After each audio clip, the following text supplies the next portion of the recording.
გიგაბუკია, შემდეგ ბატონი მინაშვილი.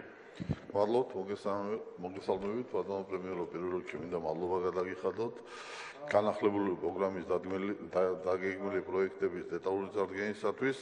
ამავე დროს ძნელია თაქთაქიშვილის სკანდელაგის ვაშაძის გამოსვლის დროს არ გაგიჩნდეს მათ ბუნებრივია ნოსტალგია აქვს სააკაშვილის მმართველობაზე. ახლა კიდე ცდილობენ დღეს და გუშინ მთელი დღის განმავლობაში გუნდრუგს უქმებენ თავიანთ გურუს.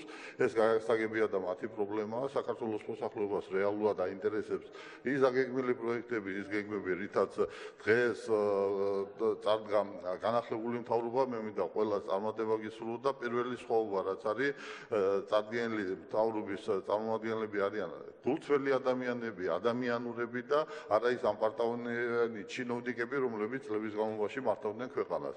მე მთავარ განსხვავებაზე რა თქმა უნდა მინდა ვისაუბრო და პირველ რიგში მინდა გთხოვოთ და გირჩიოთ კიდევ ერთხელ არც ერთ შემთხვევაში არ გაიცვალოთ ის 36 პუნქტიანი გეგმა, რასაც ნაციონალური მოძრაობა გვთავაზობს, ვინაიდან ახლა თვითონ ვაშაძისთვის სამაგალითო ფინანსისტია თურმე რომან კოცილიძე მას ეთყობა ეროვნული ბანკის ხელმძღვანელობის დროს არ ახსოვს ის პერიოდი პატარა ბიჭი იყო კუპონების დროის ავტორი ვინ იყო ის კოცილიძე იყო რომელიც მათთვის არის საამაყო და სამაგალითო თურმე რომელიც უნდა მართავდეს საქართველოს ფინანსებს. რა თქმა უნდა მე დავეთანხმები ჯაფარიძეს რომელიც ამბობს რომ სხვაობაა და უაზროდ გადაყრილ ფულად მიაჩნიათ ჯანდაცვის პროგრამა და გასაგებია რომ საყოველთაო დაზღვევა ჩვენთვის პრიორიტეტია ადამიანის სიცოცხლე და მისი ჯანმრთელობა, მათთვის უაზროდ გადაყრილი ფულია და ეს არის მსოფლმხედველობის და ფასეულობათა სხვაობა, გასაგებია ეს რო ასეა, მათთვის ვიზები ნებისმიერი ადამიანი უნდა შემოვიდეს ქვეყანაში და იცხოვროს რამდენი ხანიც უნდა, სხვაობა ამაშია რომ ჩვენთან კანონიერად უნდა იყოს და კანონი არ რეგულირდეს, რა თქმა უნდა ტურისტის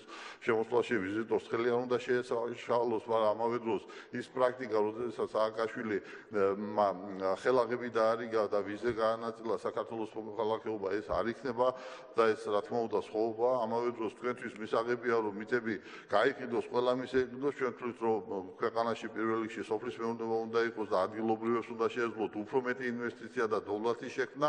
ეს რა თქმა უნდა ჩვენი იდეოლოგიური სხვაობებია და ეს არის, მაგრამ არა მხოლოდ ამას ებრძვიან, მათი მთავარი მიზანია არის რომ ებრძოლონ იმედს, რაც 2012 წლის 1 ოქტომბრის შემდეგ საქართველოს მოსახლეობას გაუჩნდა ადამიანებს, რომელსაც მთელი წლების განმავლობაში და მთელი ცხოვრება მუდმივად სტრესში ამყოფებდნენ ადამიანებს, საქართველოს მოქალაქეებს გაუჩნდათ იმედი. გასაგებია რომ პრობლემებია, გასაგებია რომ გარე ფაქტორები ეს უზარმაზარი პრობლემები შექმნილია, მაგრამ დღევანდელი ხელისუფლება, დღევანდელი ის გამოსვლები და დარწმუნება და ის გულიდან ამოსული სიტყვები იმედს იძლევა რომ ყველა პრობლემა გადაიჭრება და საქართველოს მოსახლეობა იქნება ძლიერი და ერთიანი თქვენთან ერთად. მადლობთ.